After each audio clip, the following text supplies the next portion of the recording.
Hi friends, welcome back to our channel Mani Manju vlogs. ಎಲ್ಲರೂ ಹೇಗಿದ್ರೆ ಎಲ್ಲ ಚೆನ್ನಾಗಿದ್ರೆ ಅಂತ ಭಾವಿಸ್ತಾ ಈ ವಿಡಿಯೋ ಶುರು ಮಾಡ್ತಾ ಇದ್ದೀನಿ.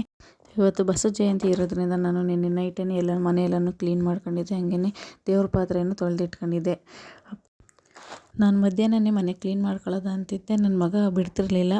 ಅದಕ್ಕೆ ನಮ್ಮ ಮನೆಯವರು ಕೆಲಸದಿಂದ ಬಂದ ಮೇಲೆ ಮಾಡ್ಕೊಳ್ಳೋದು ಅಂತ ಹೇಳ್ಬಿಟ್ಟು ಏನೂ ಮಾಡ್ಕೊಂಡಿರಲಿಲ್ಲ. ನೈಟ್ ಎಲ್ಲನೂ ಮುಗಿಸ್ಕೊಂಡೆ. ಇನ್ನು ಬೆಳಿಗ್ಗೆನೂ ಬೇಗ 6 ಗಂಟೆಗೆ ಎದ್ದಿದ್ದೆ ಇವತ್ತು. ಎದ್ದು ನಾನು ಸ್ನಾನ ಮಾಡಿಕೊಂಡು ಮಕ್ಳಿಗೂ ಸ್ನಾನ ಮಾಡಿಸಿ ಪೂಜೆ ಎಲ್ಲನೂ ಮಾಡಿಬಿಟ್ಟು ತಿಂಡಿ ಮಾಡ್ತಾಯಿದ್ದೀನಿ. ಇವಾಗ ನಾನಿವತ್ತು ತಿಂಡಿಗೆ ಚಪಾತಿ ಮಾಡ್ತಾಯಿದ್ದೀನಿ. ಅದ್ರ ಜೊತೆಗೆ ಟೊಮೊಟೊ ಗೊಜ್ಜು ಮಾಡಿದ್ದೀನಿ. ನಮ್ಮಿಬ್ರಿಗೂ ಚಪಾತಿ ಮಾಡಿಕೊಂಡು ನಮ್ಮಮ್ಮ ಮತ್ತು ನನ್ನ ಮಗಳು ಇಬ್ಬರು ಪೂರಿ ಕೇಳಿದ್ರು. ಅವರಿಬ್ರಿಗೂ ಪೂರಿ ಮಾಡಿಕೊಡ್ತಾಯಿದ್ದೀನಿ. ಒಟ್ಟಿಗೆ ಆಗೋಗ್ಲಿ ಅಂತ ಹೇಳ್ಬಿಟ್ಟು ಈ ಕಡೆನೂ ಪೂರಿನೂ ಬೇಯಿಸ್ಬಿಡೋದ ಅಂತ ಹೇಳ್ಬಿಟ್ಟು ಒಟ್ಟಿಗೆ ಮಾಡ್ಕೊಳ್ತಾ ಇದ್ದೀನಿ ಇಲ್ಲಿ.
ನಮ್ಮ ಮನೆಯವರು ಕೆಲಸಕ್ಕೆ ಹೋದರು. ನಾನು ತಿಂಡಿ ಎಲ್ಲ ಮುಗಿಸ್ಕೊಂಡೆ. ಸ್ವಲ್ಪ ಪಾತ್ರೆ ಇತ್ತು, ಅದನ್ನು ಕ್ಲೀನ್ ಮಾಡಿಕೊಂಡು ಸೆಲ್ಫೆಲ್ಲನೂ ಕ್ಲೀನ್ ಮಾಡ್ಕೊಂಡೆ. ನನ್ನ ಮಗನಿಗೆ ಇನ್ನೂ ಏನೂ ತಿನ್ನಿಸಿರಲಿಲ್ಲ. ಅದಕ್ಕೆ ಅವನಿಗೂ ರಾಗಿ ಸರಿ ಮಾಡಿ ತಿನ್ನಿಸ್ಬಿಡೋದು ಅಂತ ಹೇಳ್ಬಿಟ್ಟು ಮಾಡ್ತಾಯಿದ್ದೀನಿ. ಅವ್ನು ತಿನ್ನಿಸ್ಬಿಟ್ಟು ಸ್ವಲ್ಪ ಹೊತ್ತು ಆಟ ಆಡಿಸ್ಬಿಟ್ಟು ಆಮೇಲೆ ಮಲಗಿಸ್ದೆ. ಆಮೇಲೆ ಮೇಲ್ಗಡೆ ಸ್ವಲ್ಪ ಬಟ್ಟೆ ಹಾಕಿದ್ದೆ, ಅದನ್ನು ತಗೊಬಂದು ಇಲ್ಲಿ ಮಡ್ಸಾಕ್ತಾಯಿದ್ದೀನಿ.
ಅವನು ಮಲಗಿದ್ನಲ್ಲ ಇನ್ನು ಎದ್ದಿಲ್ವಲ್ಲ ಅಂತ ಹೇಳ್ಬಿಟ್ಟು ತಲೆ ಬಚ್ಕೊಳ್ತಾ ಇದ್ದೀನಿ.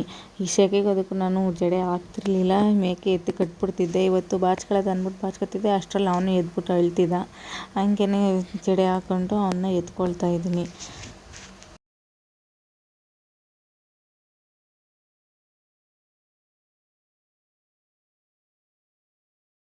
ಇನ್ನು ಮಧ್ಯಾಹ್ನ ಅಡುಗೆಗೆ ಅಂತ ಹೇಳ್ಬಿಟ್ಟು ಅನ್ನಕ್ಕೆ ಇಡ್ತಾಯಿದ್ದೀನಿ. ಇವಾಗ ಸಾಂಬಾರು ಇತ್ತು, ನುಗ್ಗೆಕಾಯಿ ಸಾಂಬಾರು ಮಾಡಿದ್ದೆ ರಾತ್ರಿ, ಅದೇನೇ ಇತ್ತು. ಮತ್ತು ಬೆಳಗ್ಗೆ ಟೊಮಟೊ ಗೊಜ್ಜು ಮಾಡಿದ್ನಲ್ಲ ಅದನ್ನು ಇತ್ತು.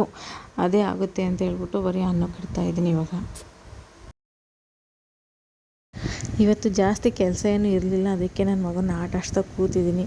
ಅವನ ಜೊತೆ ಆಟ ಆಡ್ತಾ ಮಾತಾಡ್ತಾ ಟೈಮ್ ಆಗೋದೇ ಗೊತ್ತಾಗ್ತಿರ್ಲಿಲ್ಲ. ಇನ್ನು ನನ್ನ ಮಗಳಂತೂ ಈ ಹೊರಗಡೆ ಮಕ್ಳ ಜೊತೆ ಆಟ ಆಡೋಕ್ಕೆ ಹೋಗಿ ಇನ್ನೂ ಬಂದಿಲ್ಲ. ನಾವಿಬ್ಬರೇ ಸದ್ಯಕ್ಕೆ ಮನೇಲಿರೋದು. ನಮ್ಮ ಅಮ್ಮನೂ ಹೊರಗಡೆ ಎಲ್ಲ ಹೋಗಿದ್ದಾರೆ. ಇನ್ನು ಅವ್ರು ಬರೋವರೆಗೂ ನಾವಿಬ್ಬರೇ. ಇನ್ನು ಮಧ್ಯಾಹ್ನ ಊಟಕ್ಕೆ ಬಂದರೆ ಬರ್ತಾಳೆ, ಇಲ್ಲಾಂದರೆ ಇಲ್ಲ, ಹೇಳೋಕ್ಕಾಗಲ್ಲ.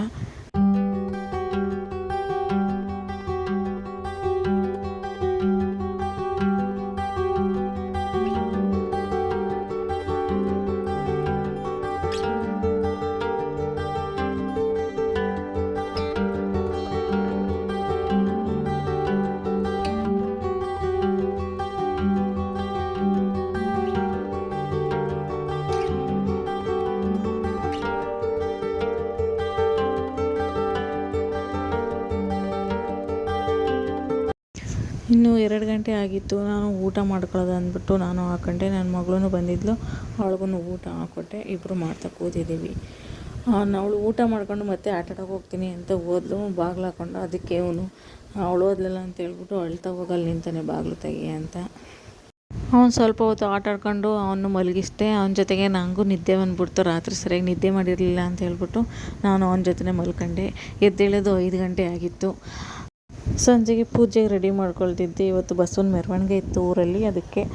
ಇವತ್ತಿನ ವಿಡಿಯೋ ಇಷ್ಟನೇ ಫ್ರೆಂಡ್ಸ್. ಈ ವಿಡಿಯೋ ಇಷ್ಟ ಆದರೆ ಒಂದು ಲೈಕ್ ಮಾಡಿ. ಎಲ್ಲರಿಗೂ ಟೇಕ್ ಕೇರ್.